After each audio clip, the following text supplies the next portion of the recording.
Thank you very much, Danny, for the introduction. Thanks for the old person ramp. Had this conference been held about 10 years ago, I would have just hopped up on stage. But I want to thank Dr. Paul for having me here. Thank you, Dan. Dan, I do have a problem with you. You put me at a table with Mr. Giraldi, and you suckered me into believing that I was with somebody that I could lower my language standards. I want to apologize to Gary and Nina and Joe, your very important sponsors, for anything I might have said there. I didn't realize you were so important. And to the people out last night that I was that were very courteous and stopped and talked to me, that third beer was not a good idea. So, but I'm very happy to be here. I'm going to start off by a little bit of theatrics, because the topic here is writing checks your body can't cash. Where'd I get that line from? I got that line from a movie that came out 30 some odd years ago, Top Gun. And it's a great movie. When Top Gun came out, I was going through flight school, Marine Corps aviator, and I went and saw that movie. That was my movie. There's a great scene in there, a guy named Cag, because your naval pilots, you don't have real names. You have Maverick and Cav and Goose and Iceman. And my name was Sleepy, but I won't tell you that one day. But you got a scene where Cag, the carrier air group commander, is chewing out Maverick. And he said, "Son, your ego is writing checks your body can't cash." I love that line, because that pretty much defined my military career. Everywhere I went, I would have people say, "Ritter, your brain's writing checks your body can't cash. You got to tone it down a little bit." But the reason why I bring that up is here we are today taking a look at what's going on in the world, and we have a president who likes to believe he's Maverick. One of the reasons why I put these glasses on is that, Joe likes to wear these kind of glasses. He's an aviator. He doesn't fly, he's never served, he hasn't done any of that, but he puts them on because Joe thinks he's an aviator. Joe thinks he's Maverick. Well, Joe, I'm here to tell you, your ego is writing checks America's body can't cash. And that's just a statement of fact. The first check that we're being asked to cash right now deals with Ukraine. It's a very dangerous situation. Daniel hit it right on the head.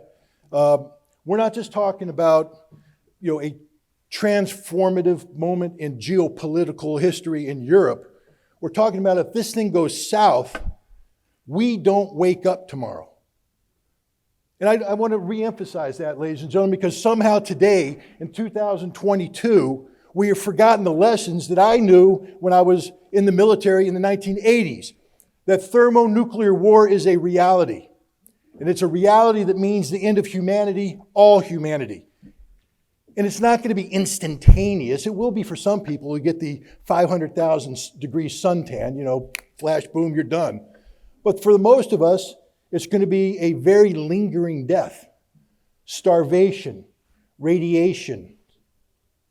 It ain't going to be pretty, but it will be terminal for everybody. So we need to take this serious. We can joke about Joe Biden, because sometimes it appears he is a joke. But he's the commander-in-chief of the United States of America, our country. He's a man who has taken an oath that many here have taken to uphold and defend the Constitution of the United States against all enemies, foreign and domestic. He's the commander-in-chief of our military. And he's got us involved in some things right now in Europe that are very worrisome. Let's talk about why we're doing what we're doing in Europe. There's this organization called NATO, the North Atlantic Treaty Organization, formed in 1949 during the Cold War, ostensibly a defensive alliance. At one time it was. At one time it was a legitimate defensive alliance, whose purpose was to protect Europe from the potential of any Soviet aggression and aggression from Eastern European countries who we believe wanted to gobble up the rest of Europe. They had no such designs. NATO was always premised on a false assumption, but that doesn't matter. NATO existed, it was there for a reason, and it served as the foundation of America's engagement in Europe for decades. 1992, the Soviet Union went away. Well, actually, it went away in December of 1991. And with it, every reason for NATO to continue to exist. There was literally no reason for NATO to exist after that, and yet we continued to promote it, and not just promote its continued existence, but we promoted its expansion, its redefinition. And what did it become?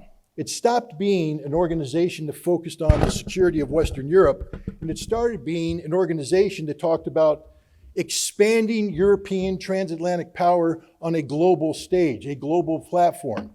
It stopped being a defensive military alliance, and it became an offensive regime change promoting alliance. One only needs to look at NATO engagement in Kosovo and Serbia in the 1990s, in Libya, Afghanistan, Iraq. These are not defensive, and with the exception of Kosovo, they don't even deal with Europe. So NATO is a problem. Now, what is NATO? We call it a military alliance. Back in the 1970s, 1980s, it was truly an alliance of military powers. The military that the United States had deployed into Europe at that time, over 300,000 men and women, was the finest military the world's ever seen. A military capable of engaging in large-scale ground combat in Europe and winning. And I say that because I was one of them. And I'm telling you right now, if anybody thought they could beat us, they were wrong. Maybe. we never got tested, thankfully. But we were good because we trained, because we were organized, because we were prepared. But then something happened. The Cold War went away. And for the decade of the 90s, we were looking more at the peace dividend from the Cold War than we were at sustaining our military supremacy. Even though we talked a big game, and this is a very important thing, we talked a very big game. But we weren't the same. By 1998, we weren't the same military that existed in 1991. We were a far diminished military. We barely had enough resources in 2003 to take on a depleted Iraqi military. We almost ran out of logistics. A lot of people who study the invasion and occupation of Iraq will know that we had an operational pause before we moved on to Baghdad because we ran out of everything. And had the Iraqis been half as good as some people thought they were, we might not have won that war in the time frame that we thought. It was a very close run thing because we weren't that good anymore.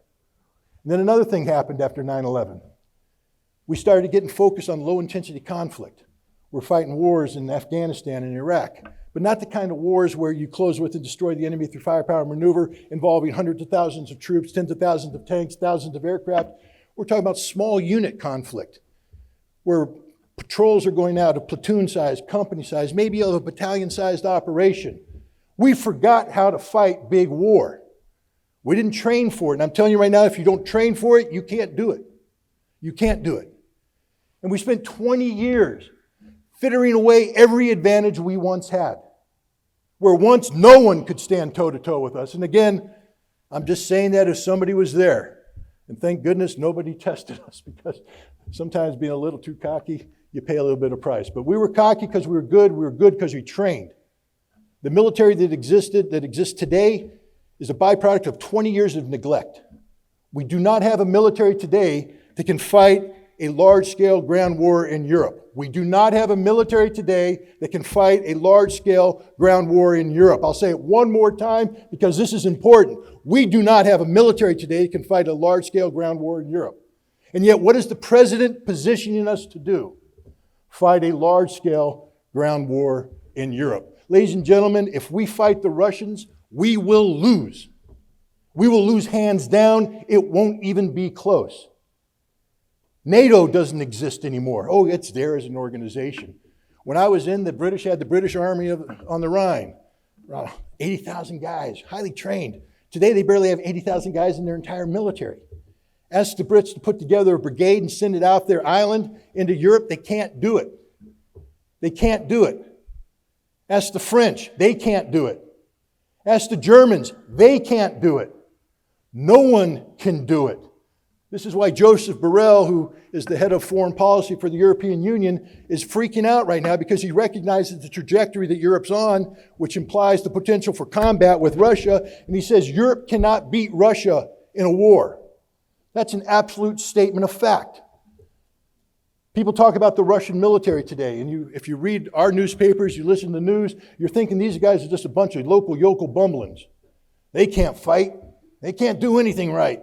Heck, they got beat north of Kiev. The ghost of Kiev shot down all their airplanes. Those 13 brave Marines gave them the finger and told them to stick it in their ear. No, guys. The Russians are some of the finest, most professional troops in the world. Why? Because in the 20 years that we were squandering our resources, hunting down goat herders and insurgents in Iraq and Afghanistan, they were focused on fighting us. Not because they want to fight us, but because we were promulgating policies that were pushing them into a corner where they had no choice to fight us. In 2008, Russia fought a short 5-day war with Georgia. It was a Russian victory, but it was a close-run thing because the Georgians had been trained for a number of years by U.S. Marines, and their small unit tactics were outstanding. And the Russians went in there, and they were getting waxed to small unit level. The Georgians were shooting, moving, communicating, outmaneuvering, outflanking, moving. And the Russians were like, what the heck's going on here? We're slow and lumbering. They had to bring in their artillery, their armor, and just grind it through. And they beat them. But they realized we got a problem here because that's a small army trained to NATO standards. If we went up against a big army trained to NATO standards, we get waxed. So they changed the whole way they did business. And we saw that from 2008 to 2014. Remember 2014, Crimea, little green men? Well, the little green men were the new face of the Russian army, professional, not conscripts, contract soldiers. We call them volunteers in America. They call them contractors, a little bit more honest. It's about money. How am I going to make some money? Join the military, become a professional. 70% of the Russian military today is composed of contract soldiers. They're very, very good at what they do. It's not just at the small unit level. In 2016, again, because of our policies, what did Russia do? They brought back Cold War era units, the 1st Guards Tank Army, the 20th Combined Arms Army. These were units that used to exist during the Cold War whose sole purpose was to punch through NATO lines, get into NATO rear areas, and annihilate everything. Large-scale ground combat. And the Russians brought these units back, breathed new life into them, gave them new equipment. They're there. The Russians today are organized to fight large-scale ground combat in Europe. And when I say organized to fight, that means organized to win. How do we know this? Well, we see it right now, ladies and gentlemen. You can talk about the Ukrainians all you want. I'll tell you this. Not only were they one of the largest militaries in Europe, they were one of the best equipped militaries in Europe, one of the best trained militaries in Europe, one of the most competent militaries in Europe. This is the Ukrainian army I'm talking about. The Ukrainian army was capable of defeating, hands down, any army in NATO besides the United States. Maybe the Turks. But everybody else, Ukrainians would wax them. They're that good. And yet Russia is crushing them. Crushing them. That doesn't mean that Russia's not taking losses. Man, when you step into the ring with a heavyweight fighter, he's going to hit you. He's going to hit you hard, and if you're not careful, he's going to knock you out. And the Ukrainians are fully capable of delivering some heavy blows, and they have. The Russians aren't perfect. They have made mistakes, and they have paid a price. But the sign of a professional organization is your ability to adapt and overcome. And the Russians have adapted, and they've overcome. Today, we have people saying the Russian army officers aren't that good, their army's not that good. The battalion commanders that the Russians have on the ground in Ukraine today are the finest battalion commanders the world has ever seen. These guys are doing miracles. America's battalion commanders would do well to study what these guys are doing. How you lead from the front, sustain combat operations for 100 days, and you get better, not worse. That's a sign of a professional. The Russians are winning, hands down, and they are going to win, hands down. There's nothing that can happen to stop this. Nothing. But there's a problem. We can make the cost for Russia very high. We make it so high that it actually becomes painful. And if we make it too high, then we have what we call a game-changing moment. And we're on the verge of reaching that. We're providing the Ukrainians with weapons that are not going to change the outcome of the war. They are not. HIMARS is not going to change the outcome of the war. The M777A2 with its Excalibur round is not going to change the outcome of the war. Even if they get the Harpoon anti-shipping missile, it's not going to change the outcome of the war. But what it will do is kill Russians. And it will kill Russians in large numbers. And this will make it more difficult for Russia to win its victory in a reasonable time frame. It'll drag this conflict out. Now, Russia will win, but the price that will be paid by Russia will be very high, and the price paid by Ukraine will be even higher. And for all the people that say we have the little Ukrainian flag on our thing, we've identified ourselves, go to hell. Because if you care about the Ukrainian people, if you give a damn about humanity, then you'd want this war to be over today. Because all that's going to happen between now and the inevitable termination of this conflict is tens of thousands of Ukrainians are going to die. Ukrainian infrastructure will be destroyed. But that's not even the worst that can happen. The worst that can happen is when Russia decides that America has gone too far. You see, this is not a war that's being fought in Ukraine. It's a special military operation. And you should probably look into what that means. It means that Russia's carrying out pretty much a punitive police action to punish Ukraine for 8 years of violence inflicted on the Russian population of the Donbass. This was not a war of conquest. This was not a war of domination. Yes, they did some things in Kiev to shape the battlefield, but the primary objective is to close with and destroy 60 to 100,000 Ukrainian troops that were threatening Donbass. And the Russians are achieving that as we speak. But the price that they're paying is very high. And we're treating it as if it's a war. We have a defense secretary who has said that the purpose of the United States is basically to bleed Russia dry, to achieve a strategic victory by making the Russians pay such a heavy price that they are no longer able to threaten Europe. Well, if you're a Russian listening to that, what are you thinking? Okay, no. Guys, let me just remind you of a name, Qasem Soleimani. You remember that name? Qasem Soleimani was the Iranian general who provided weapons and training and assistance to Iraqi insurgents while we were occupying their country, and he is credited with killing 500 to 600 American soldiers as part of this. And we hate him so much that we assassinated him. We held a grudge and we killed him. Well, you know what? We are Qasem Soleimani now. We are doing what Qasem Soleimani did to us, but this time we're doing it to the Russians, and they're paying an even heavier price. We are creating bitterness, anger, resentment in Russia. And at some point, they're going to cross the line, and they're going to fire missiles outside of Ukraine into American targets, into NATO targets, and now we're talking a real war, one that we won't win. Joe Biden, you're writing checks the American body can't cash. That's a statement of fact. And I'll lead with this because I was talking about a two-front war. As bad as Russia is, there's this other place on the other side of the world called Taiwan. And it's going to get worse. You know, Americans, we tend to believe our own propaganda sometimes. And right now we have the media, if you read it, they're saying that the United States is trying to teach Taiwan the lesson of Ukraine. I wish they would, because the lesson of Ukraine is you're going to get your butts kicked if you take on the Chinese. That's the real lesson. Your economy is going to be destroyed. Your nation will collapse. You're going to lose hundreds of thousands of people. That's the real lesson. But no, the lesson is if you fight hard and you fight early and you inflict a lot of casualties, the Chinese can't win and they're going to back off and they might even be deterred against attacking.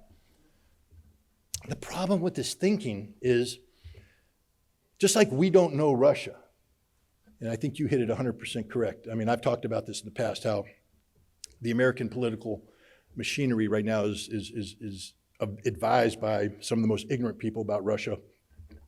I call them the Putin whisperers.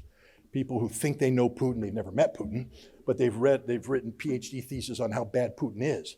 And they believe their own propaganda, and we make policy based upon an absolute dearth of knowledge of Russia and what the reality is. Well, if there's a nation that we don't understand as much as Russia, it's called China. We don't understand China at all. We think that China is a weak nation. We think China can be intimidated. We think China's economy is not as strong as the Chinese like to believe it is, even though over the past 15 years, China has 3 successive 5-year plans that have brought 300 million people out of poverty into the middle class. Hell, we got 300,000 people, or 300 million people in America, and we can't get half that number out of poverty. And yet we have the superior economy? No. The Chinese are serious. The other thing the Chinese have been doing is the same thing Russia's did. Watching us, listening to us, observing us, studying us. And they've built a military that is impressive indeed. It's not combat tested because the Chinese are pretty smart. They don't go to war. They believe in a strong economy. They believe that if you don't go to war, you have more money to spend on high-speed trains, good infrastructure, bridges.